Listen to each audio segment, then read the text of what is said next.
Audio 3। Gayatri महाशक्ति की 3 फलश्रुतियाँ। गायत्री मंत्र हमारे साथ साथ बोलिए। ओम भूर्भुवः स्वः तत्सवितुर्वरेण्यं भर्गो देवस्य धीमहि धियो यो नः प्रचोदयात्। देवियों, भाइयों, मेरे पिताजी गायत्री मंत्र की दीक्षा दिलाने के लिए मुझे बनारस हिंदू विश्वविद्यालय में महामना मालवीय जी के पास ले गए। महामना मालवीय जी और हमारे पिताजी सहपाठी थे। उनका विचार था कि लड़के का यज्ञोपवीत संस्कार और गायत्री मंत्र की दीक्षा महामना मालवीय जी से कराई जाए। पिताजी मुझे वहीं ले गए। तब मैं 10-11 वर्ष का रहा होऊंगा।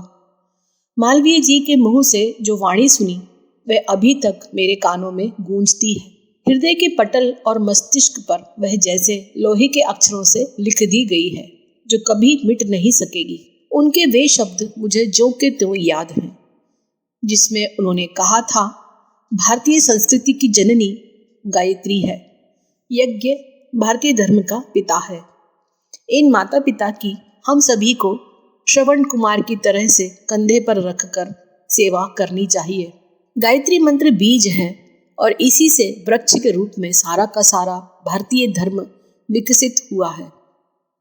बीज छोटा सा होता है बरगद का, और उसके ऊपर वृक्ष इतना बड़ा विशाल होता हुआ चला जाता है। गायत्री मंत्र से 4 वेद बने। वेदों के व्याख्यान स्वरूप ब्रह्मा जी ने, ऋषियों ने और ग्रंथ बनाए, उपनिषद बनाए, स्मृतियां बनाई, ब्राह्मण आरण्यक बनाए। इस तरह हिंदू धर्म का विशाल काय वांग्मय बनता चला गया। हिंदू धर्म की जो कुछ भी विशेषता दिखाई पड़ती है, साधना परक, ज्ञान परक अथवा विज्ञान परक, वह सब गायत्री के बीज से ही विकसित हुई है। सारे के सारा विस्तार गायत्री बीज से ही हुआ है। बीज वही है, टहनियाँ बहुत सारी हैं। हिंदू धर्म में 24 अवतार हैं। ये 24 अवतार क्या हैं? एक एक अक्षर गायत्री का एक एक अवतार के रूप में, उनके जीवन की विशेषताओं के रूप में, उनकी शिक्षाओं के रूप में है।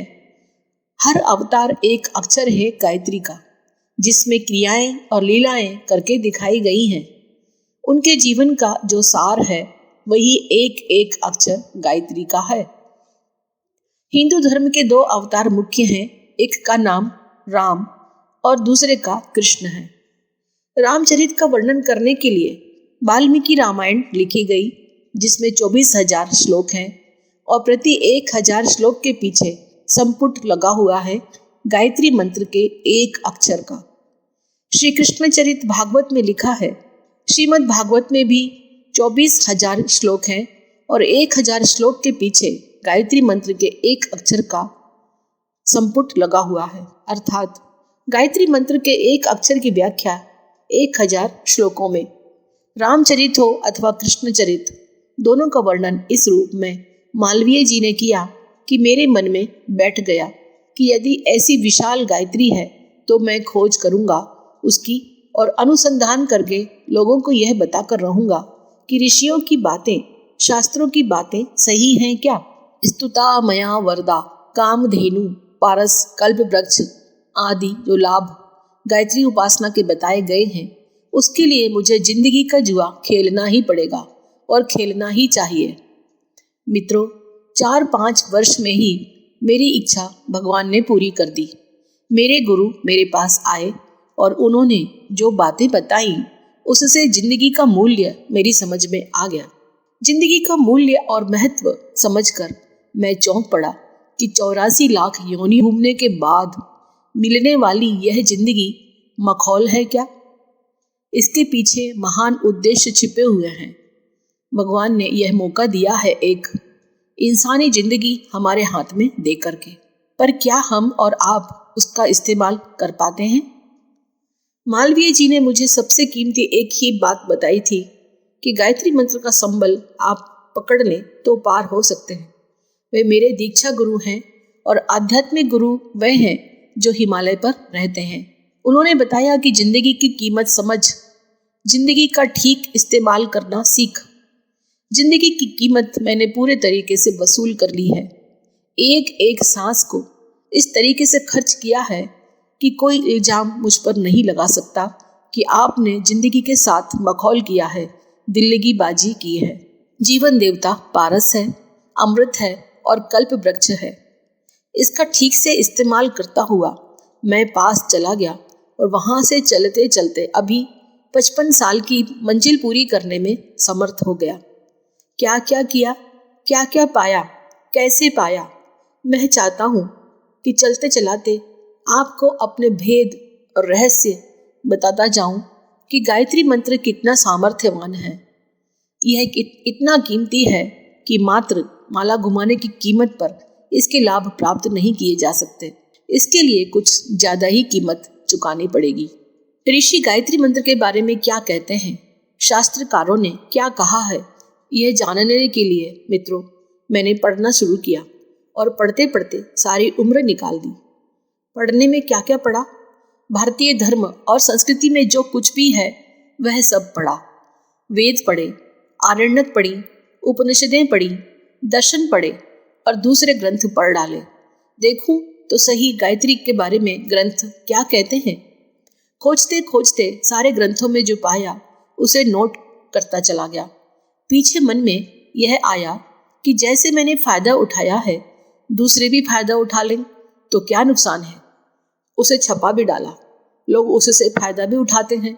असल में मैंने ग्रंथों को ऋषियों की मान्यताओं को जानने के लिए पढ़ा और पढ़ने के साथ साथ मैं यह प्रयत्न भी किया कि जो कोई गायत्री के जानकार हैं उनसे जानूं कि गायत्री क्या है और प्रयत्न करूं कि जिस तरीके से खोज और शोध उन्होंने की थी उसी तरीके से मैं भी खोज और शोध करने का प्रयत्न करूं।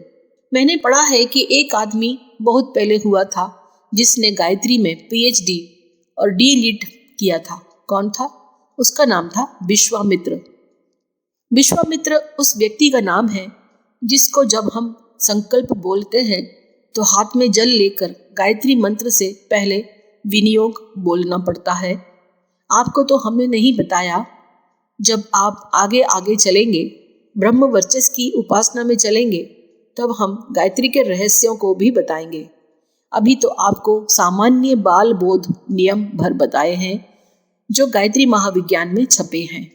बाल बोध नियम जो सर्वसाधारण के लिए हैं उतना ही छापा है, लेकिन जब हम करते हैं उसमें एक संकल्प भी बोलते हैं जिसका नाम है विनियोग। प्रत्येक बीज मंत्र के पूर्व एक विनियोग लगा रहता है। विनियोग में हम 3 बातें बोलते हैं, गायत्री छंदः, सविता देवता, विश्वामित्र ऋषि, गायत्री जपे विनियोगः। संकल्प जल छोड़ करके तब हम जप करते हैं। यह क्या हो गया? इसमें यह बात बताई गई है कि गायत्री का पारंगत कौन आदमी था, गायत्री का अध्ययन किसने किया था, गायत्री की जानकारियां किसने प्राप्त की, गायत्री की उपासना किसने की। वह आदमी जो कि प्रामाणिक है, गायत्री के संबंध में उसका नाम विश्वामित्र है। मेरे मन में आया कि क्या मेरे लिए ऐसा संभव नहीं कि विश्वामित्र के तरीके से प्रयास करूं। मित्रों, मैं उसी काम में लग गया। 15 वर्ष की उम्र से 39 तक 24 वर्ष बराबर एक ही काम में लगा रहा। लोग पूछते रहे कि यह आप क्या किया करते हैं, हमें भी कुछ बताइए। हमने कहा प्रयोग कर रहे हैं, रिसर्च कर रहे हैं। रिसर्च करने के बाद में कोई चीज़ काम की होगी तो आप लोगों को बताएंगे कि आप भी गायत्री की उपासना कीजिए, नहीं होगी तो मना कर देंगे। मित्रों, 24 साल की उपासना के पश्चात, संशोधन के पश्चात 30 साल और हो गए जब से गायत्री के प्रचार का कार्य हमने लिया। और जब हमको हमारी जीवात्मा ने यह आज्ञा दी कि यह काम की चीज़ है, उपयोगी चीज़ है, लाभदायक चीज़ है, इसको लोगों को बताया जाना चाहिए और समझाया जाना चाहिए। जो जितना अधिकारी हो उतनी ही खुराक दी जानी चाहिए। हम उपासना सिखाते रहे, छोटी खुराक वालों को छोटी मात्रा देते रहे हैं, बड़ों को बड़ी मात्रा। हमने छोटे बच्चों को दूध में पानी मिले हुए से लेकर बड़ों को घी और शक्कर मिली हुई खुराक तक विभिन्न लोगों को दी है 30 सालों में। इन 30 सालों में हमारा विश्वास अटूट होता चला गया है। श्रद्धा मजबूत होती चली गई है। यह वह संबल है, वह आधार है कि अगर ठीक तरीके से कोई पकड़ सकने में समर्थ हो सकता हो तो उसके लिए नफा ही नफा है, लाभ ही लाभ है। गायत्री के जो 7 लाभ बताए गए हैं, स्तुता मया वरदा, वेद माता प्रचोदयन्ताम, आयुः प्राणम, प्रजाम पशुम कीर्तिम, द्रविणम ब्रह्म वर्चसम। इन्हें हमने 100% पाया कि ये सातों के सातों लाभ एक एक अक्षर करके इसमें सही हैं। यह हमने अपने जीवन की प्रयोगशाला में साबित किया है, अपनी जिंदगी में परीक्षण किया है कि लाभ जो गायत्री के बताए गए हैं सही हैं। इससे मनुष्य की आयु बहुत बड़ी हो जाती है।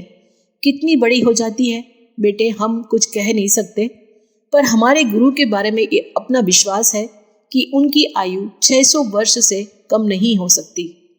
गायत्री मंत्र का जप करने वाले की आयु बहुत बड़ी हो सकती है। यह तो आप अपने गुरु की बता रहे हैं, तो फिर आपकी उम्र कहाँ रही बेटे? हमारी उम्र बहुत बड़ी है, 70 वर्ष की उम्र होने को आई, पर सही बात यह है कि 70 साल हमारी उम्र नहीं है, हम 350 वर्ष के हैं। 70 गुणा 5 बराबर 350। आप 350 वर्ष के कैसे हो सकते हैं?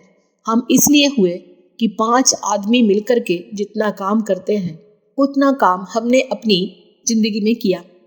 ग्रंथ हमने जितने लिखे हैं, अगर एक आदमी जिंदगी में लिखने के अलावा दूसरा कोई काम ना करे तो भी नहीं कर सकता। और हमने क्या किया? सारी जिंदगी भर एक आदमी तप करता रहा है। जिंदगी के अधिकांश समय में हमारा 6 घंटे रोज दैनिक उपासना में चला गया। इस तरह एक आदमी ने पूरा का पूरा श्रम गायत्री उपासना में किया। एक आदमी ने संगठन किया है, हमने देश भर का संगठन किया है। हिंदुस्तान में और सारे संसार में जो लोग हमको गुरुजी कहते हैं और जिन्होंने हमें देखा है, जो हमारी बात को सुनते हैं, मानते हैं, जिन्होंने दीक्षा ली है, वे करोड़ों की तादाद में हो सकते हैं। एक आदमी ने इतना बड़ा संगठन 30 साल में खड़ा किया हो, मैं समझता हूँ इतिहास में ऐसा उदाहरण कभी नहीं मिला होगा। मरने के बाद तो लोगों ने किए हैं। ईसा के मरने के बाद सेंट पाल ने ईसाई धर्म का विस्तार किया था, तब फैला था वह धर्म। बुद्ध भगवान का मिशन उनकी जिंदगी में नहीं फैल सका, बहुत थोड़ा सा था। सम्राट अशोक ने अपना सारा राज्य बुद्ध मिशन के लिए लगाया, तब कहीं उसका विस्तार हुआ। 30 साल में हमने विस्तार की व्यवस्था बनाई है और कोई एक आदमी रह गया है जो हमेशा कहीं और दुनिया में रहता है, संतों के पास रहता है, ज्ञानियों के पास रहता है, तपस्वियों के पास रहता है। उनसे हम गर्मी प्राप्त करते रहते हैं, शक्ति प्राप्त करते रहते हैं, पूछताछ करते रहते हैं। एक और भी हमारा है जो जगह जगह जाता रहता है। अक्सर लोग कहते हैं कि क्यों साहब, हमने सुना है कि आप वहाँ के यज्ञ में गए थे और लोगों ने देखा था। स्थूल ही नहीं, सूक्ष्म शरीर भी होते हैं। सूक्ष्म शरीर से हमको जगह जगह जाना पड़ता है, जगह जगह काम करने पड़ते हैं। 5 व्यक्तियों की हमने बराबर जिंदगी जी और 350 वर्ष की हो गई। यह है हमारी आयु। प्राण माने साहस, हिम्मत। हम में तो बहुत हिम्मत है। कितनी हिम्मत है? सारे के सारे पंडित और पुरातनवादी लोग यह कहते थे कि महिलाओं को गायत्री का जप नहीं करना चाहिए और ब्राह्मण के अलावा किसी को नहीं करना चाहिए। हम अकेले ने कहा कि हर बिरादरी के लोग कर सकते हैं और महिलाएं भी कर सकती हैं। पंडितों, शंकराचार्य सभी से हमने लोहा लिया। सारी दुनिया में उल्टी हवाएं बह रही हैं, प्रवाह बह रहे हैं। इनको मोड़ देने के लिए हम में बहुत ताकत है। इतनी ताकत है हम में कि जिस तरीके से मछली बहती हुई धारा को छल छलाती हुई, चीरती हुई चली जाती है, उसी तरीके से हम अकेले निकल जाते हैं।